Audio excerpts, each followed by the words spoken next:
Let me say something uncomfortable right out of the gate. If your finances look the same in 2026 as they did in 2025, you didn't get unlucky. You got unprepared. Now, I know that might sting for some of you, but let me tell you why that's a good thing. Because most people don't lose money because they're stupid. They lose money because they wait too damn long, follow outdated advice, and assume things will work out. Well, spoiler alert, they usually don't. Right now, I'm just going to be honest. We're standing at a weird moment in time. Prices are higher. Jobs feel shakier, debt is normal, and everyone keeps saying, just work harder. Yeah, that's adorable. Today I'm breaking down 9 things you must do before 2026 financially. Not motivational fluff, not wake up at 5 a.m. Nonsense, but real moves that separate people who quietly build wealth from people who stay stressed forever. This isn't about becoming rich overnight. It's about not becoming broke by default. Let's start with the most important one. The move that makes every other step easier.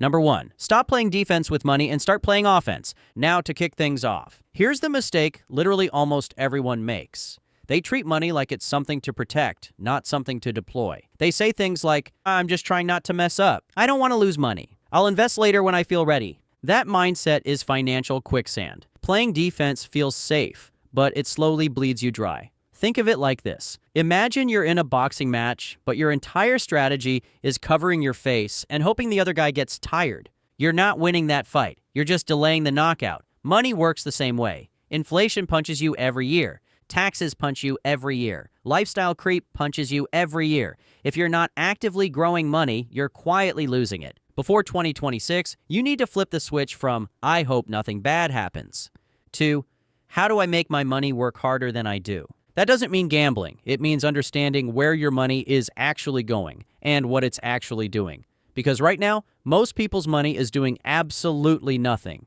And that brings us perfectly to the next move. If your money is sitting still, it's shrinking. So let's talk about where it's bleeding out the fastest.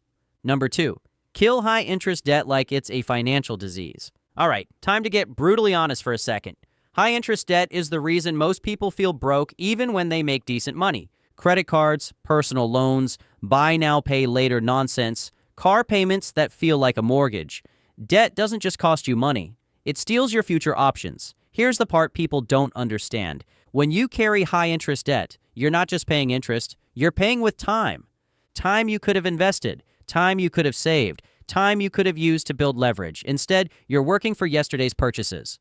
That $7 coffee didn't ruin you. The interest on everything you finance did. Before 2026, you need a clear, aggressive plan. List every high-interest debt. Rank them by interest rate. Attack the highest one first, not emotionally, mathematically. Because no investment strategy beats paying off 22% interest. That's a guaranteed loss every single month. And once that weight comes off your back, everything else gets easier. Now that your money isn't being strangled by debt, it's time to give it somewhere smarter to go. Number 3, build a real emergency fund, not a hope fund. Just stop and really think about this one.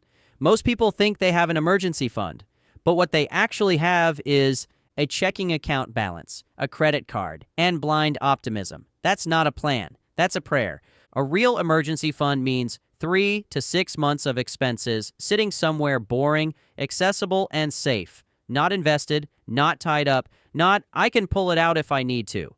Because emergencies don't ask permission. Cars break, jobs change, life punches you in the face. And when you don't have cash, you borrow, you panic, you make dumb decisions. Before 2026, your emergency fund should make you feel calm, not rich. Calm is power. Calm means you can say no. Calm means you don't sell investments at the worst time. Calm means 1 bad month doesn't turn into 5 bad years. And if you're still watching at this point, I just want to say that the Stealth Wealth channel is dedicated to changing your mindset into a financial life of abundance. We've created an entire playlist to help you fully understand how to adopt this mindset. Go back and watch our Financial Freedom series, and as always, make sure to subscribe to the channel. But anyways, look now that we've got stability covered, now it's time to start stacking leverage. Number 4, invest automatically even when you feel not ready. Let me give you a golden piece of advice I want you to remember for the rest of your life. Waiting to invest until you know more is one of the most expensive delays in personal finance. Here's the truth. You don't need confidence. You need consistency.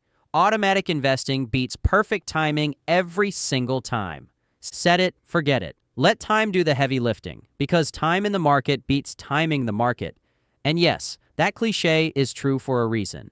Before 2026, automate investing. Start small if you need to. Increase it as income grows. The goal isn't to feel smart. The goal is to participate.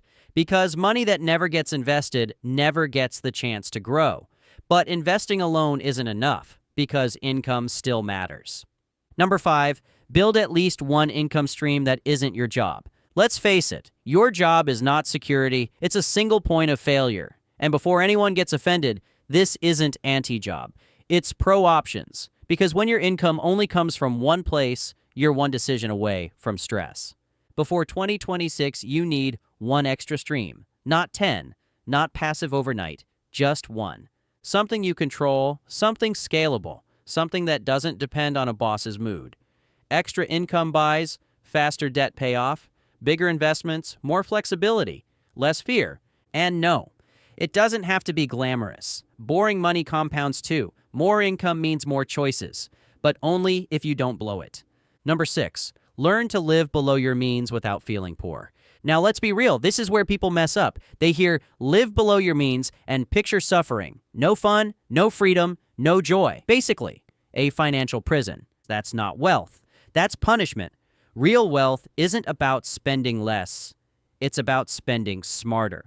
Most people don't have a money problem. They have a priority problem. They spend automatically instead of intentionally. New phone because everyone else upgraded. New car because the payment fits the budget. Random subscriptions they forgot existed but keep paying just in case. That's not lifestyle. That's drift. And drift is expensive. Here's the reframe you need before 2026.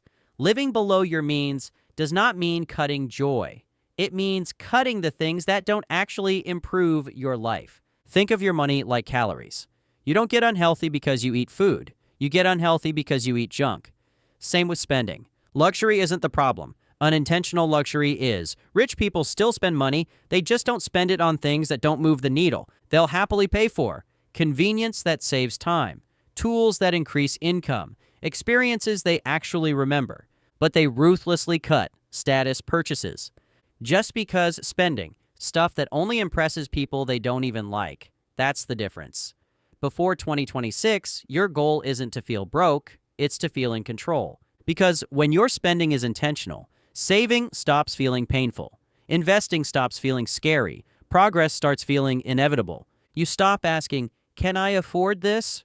And start asking, is this worth slowing down my future? That single question alone will save you thousands. And once your spending is aligned with what you actually value, money stops being stressful and starts becoming strategic. Once spending is under control, you unlock the real cheat code: clarity. Number 7, track your money like a CEO, not a victim. Let's clear something up right now. Tracking your money is not obsessive, it's not restrictive, and it definitely doesn't mean staring at spreadsheets all night like a maniac. That's what people who don't understand money think tracking looks like. Real tracking is simple and powerful. Here's the difference. A victim says, money just disappears. A CEO says, money goes somewhere. Let's find out where.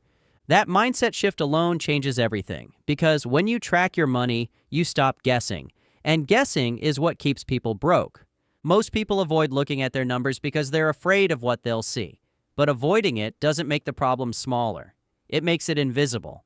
And invisible problems don't get fixed. Before 2026, you don't need perfection. You need awareness. You should know roughly what comes in each month, roughly what goes out, and whether the gap is helping you or hurting you. That's it. Not every receipt, not every penny, just the big picture. Think of it like a GPS. If you don't know where you are, it doesn't matter where you want to go. You'll keep driving in circles. Tracking gives you location, and once you know your location, saving becomes strategic. Spending becomes intentional. Investing becomes easier. Here's the irony. People who track their money actually feel more free, not less, because clarity removes anxiety. When you know, I'm covered, I'm progressing, I'm in control, your brain finally relaxes. Before 2026, stop asking, where did my money go? And start saying, I know exactly what my money is doing. That's the difference between surviving financially and actually building something. Clarity leads to confidence, and confidence lets you think long term. Number 8, think in terms of net worth, not paychecks. Now pay attention to what I'm about to say. Paychecks are temporary. Net worth is permanent. Two people can make the same income and end up in completely different places. Before 2026, start asking, does this decision increase or decrease my net worth? That one question filters out 90% of bad financial decisions. Income feeds wealth. Assets build it. And finally, the most underrated move of all. Number 9, fix your money identity. So basically, this is the quiet reason everything else either works or falls apart. Because money doesn't start in your bank account, it starts in your identity. If you secretly believe, I'm just bad with money, I never get ahead, rich people are different than me, I'll figure it out later, you will subconsciously prove yourself right. Not because you're lazy, but because your brain is wired to protect your self-image. So if your identity says, I struggle with money, your actions will quietly sabotage progress to stay consistent with that story. You'll skip investing for now, justify bad spending, avoid checking numbers, delay uncomfortable decisions, not dramatically, subtly. That's why this matters so much before 2026. You don't need to feel rich. You need to act like someone who builds wealth. And that starts with changing the language in your head. Stop saying, I can't afford this. Start asking, how would someone who's building wealth handle this? That one question rewires behavior, because wealthy people don't make perfect decisions. They make consistent ones. They don't rely on motivation. They rely on systems. They don't hope money works out. They expect responsibility from themselves. Before 2026, your job is to become the kind of person who tracks money without fear, delays gratification without resentment, invests without panic, learns without ego. That identity compounds faster than any stock ever will. You don't wake up wealthy one day. You become the person who builds it, decision by decision. And once that shift clicks, money stops being emotional and starts becoming strategic. Before 2026, you must stop playing defense, kill high-interest debt, build a real emergency fund, invest automatically, create extra income, spend intentionally, track your money, think net worth, fix your money identity. None of this is complicated. It's just uncomfortable. And uncomfortable is where growth lives. So if this video flipped a switch for you, comment the words 2026 ready, so the algorithm knows who's serious. But now the next step is understanding why most people never do these things, even when they know better. That's exactly what I break down in the next video. So if you don't want to wake up in 2026 wondering where the time and money went, watch that video next. I'll see you in the next one.